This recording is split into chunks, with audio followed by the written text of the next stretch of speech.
கைது செய் கைது செய். ஏழ்றையை வாயில் வைத்திருக்கும் விசாலை கைது செய். கைது செய் கைது செய். ஏழ்றையை வாயில் வைத்திருக்கும் தமிழ் துரோகி விசாலை கைது செய். கைது செய் கைது செய். தமிழ் இனத்தின் துரோகி விசாலை கைது செய். கைது செய் கைது செய். தமிழ் இனத்தை விசாலை கைது செய்.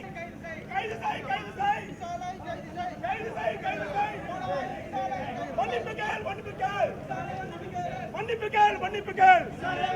கைது செய் கைது செய். விசாலை கைது செய். கைது செய் கைது செய். விசாலை கைது செய். பாரம்பரியமிக்க தமிழ் திரைப்பட தயாரிப்பாளர் சங்கத்தை இழிவுபடுத்திய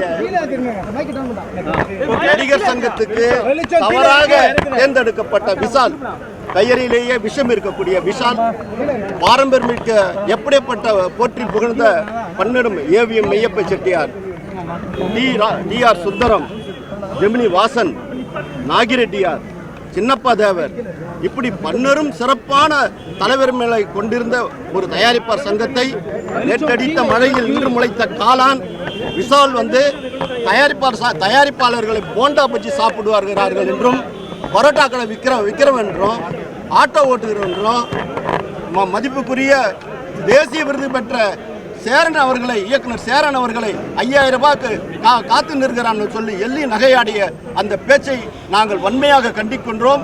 விஷால் முதல்ல தெரிஞ்சுக்க வேண்டியது என்னன்னா, அவர் நடித்த படங்களுடைய பட்டியலை படிக்கிறேன். முதல்ல ஒரு 100 பேரை அவர் ரசிகர் மன்றங்களை உருவாக்கி 100 பேர் டிக்கெட்டு கொடுத்து படம் பார்க்கறதுக்கு உண்டான வக்கை ஏற்படுத்தி சொல்லணும். அதோட ஒரு 100 பேர் படம் பார்க்க முடியாத ஒரு இழிநிலை பிறவி எப்படியாப்பட்ட படங்களை நடிச்சுக்கிறார் பாருங்க.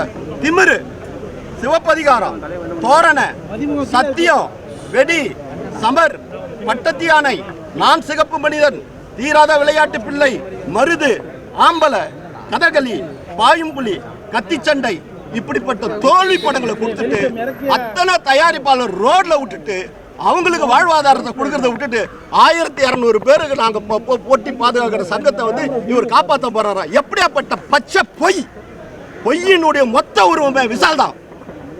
ஒருத்தர் இளைய தளபதி வச்சா நான் புரட்சி தளபதினு வச்சுப்பாரு, ஒருத்தர் புலின்னு எடுத்தா நான் பாயும் புலின்னுவாரு. இப்படி ஒரு தரங்கட்ட ஒரு தகுதி இல்லாத ஒரு தம்பி தான் இந்த தம்பி விஷால். அது என்ன பாவம் பண்ணிச்சோ அந்த நடிகர் சங்கம் இப்படிப்பட்ட ஒரு விபத்து இந்த விஷம் சேர்ந்து போச்சு. என்ன செஞ்சாலும் மதகத ராஜான் படம் எடுத்து அந்த ஜெமினி லேபையே அவ்வளவு கஷ்டத்துல உண்டாக்கிட்டார். அதோட மட்டும் இல்ல, செல்லமே எடுத்த தயாரிப்பாளர், மானமிகு தயாரிப்பாளர், மரியாதைக்குரிய தயாரிப்பாளர், யார்கிட்டையும் போய் கையேந்தாத தயாரிப்பாளர், அவருக்கு நீ ஒரு படம் பண்ணிருக்கணும். ஏன் நீ பண்ணல? உன் கூட நிற்கிற பிரகாஷ்ராஜை கேட்கிறேன், பிரகாஷ்ராஜ் உங்களுக்கு நாங்க என்ன பண்ணோம்?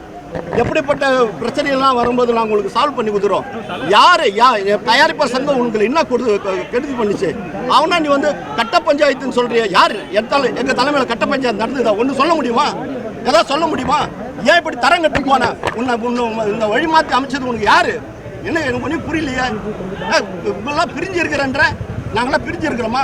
பாரு, இங்கே சேர்ந்து இருக்கிறோம். தயாரிப்பாளர் சங்கம் இந்த 2 வருஷத்துல அதிகமான சலுகை அனுபவிச்சவன் அந்த பையன் தான், ஞானவேல்ராஜா தான். இவன் பேசுறான், ஏரியா விற்கலனால ரிலீஸ் பண்ணுவேன், எந்த சேட்டலைட் ரிலீஸ் பண்ண அந்த கெப்பாசிட்டி உனக்கு இருக்குதா? நல்ல தரமான குடும்பத்தில் போய் உள்ள பூந்து ஆம பூந்த மாதிரி பூந்துட்டியாடா அந்த வீட்டுக்குள்ள. அந்த குடும்பத்துக்கு எவ்வளவு கெட்ட பேர் வாங்கி தர நீ? 3 முறை ரிலீஸ் பண்ண முடியல. சொந்த இருக்கிற சொத்தெல்லாம் எடுத்து போய் அடமான வச்சுட்டா அந்த படத்தை ரிலீஸ் பண்ணாங்க. யாரை பார்த்து பேசுற நீ? யார்கிட்ட பேசுற? எங்க நின்ன ஒரு ரசிகர் மன்றம் ஒரு பொறுப்புள்ளவனா ஐயா எனக்கு போஸ்ட் ஓட்ட விட மாட்டேன்றாங்க, பேனர் வைக்க விட மாட்டாங்க, அப்படிதான் உள்ள நுழைஞ்ச. கம்மன் ரிலீஸ் ஆகும்போது அழுது கிளிப்பிங் எடுத்து போடவா? நாங்கள் பேச அரசியல் தலைவர்கிட்டயே நாங்கள் சொன்னோம், சார் நாங்கள்லாம் வரமாட்டோம், நட்பு சொல்கிறோம், கொம்பன் எந்த வித ஜாதி பிரச்சனை உருவாக்காத படம் அந்த படத்தை ரிலீஸ் பண்ணுங்க சொன்ன பிறகு தானே அவங்க விட்டாங்க. அப்போ மாத்த இந்த தயாரிப்பாளர் சங்கம், இந்த தானு, இது ராதாகிருஷ்ணன் மாதிரி ஆளு, சிவா மாதிரி ஆள் ஓடும் இல்லையா? அப்புறம் ஒரு படத்தை அனௌன்ஸ் பண்ணிட்டு அந்த சூர்யான்ற பேருக்கு கலங்கத்தை உண்டாக்கிட்டேன். எப்படியாப்பட்ட குடும்பம் அது? ஏன் இப்படி நீ பண்ற? உனக்கு என்ன இருக்குது? உனக்கு என்ன கெப்பாசிட்டி இருக்குது? தயாரிப்பாளர் சங்கத்தை இழிவுபடுத்தினாரு எதுக்கெல்லாம் பஞ்சாயத்தில் பேசுவேன், அப்புறம் குத்துவேன் முதுல. ஏன் எங்க இதே சங்கத்தில்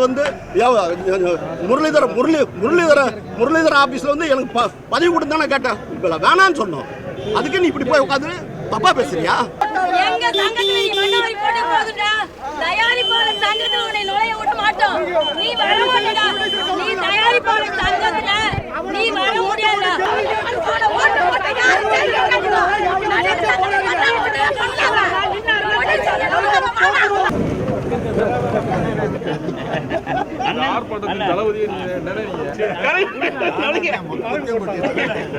கரங்காலி நானே ராஜா ஒலிக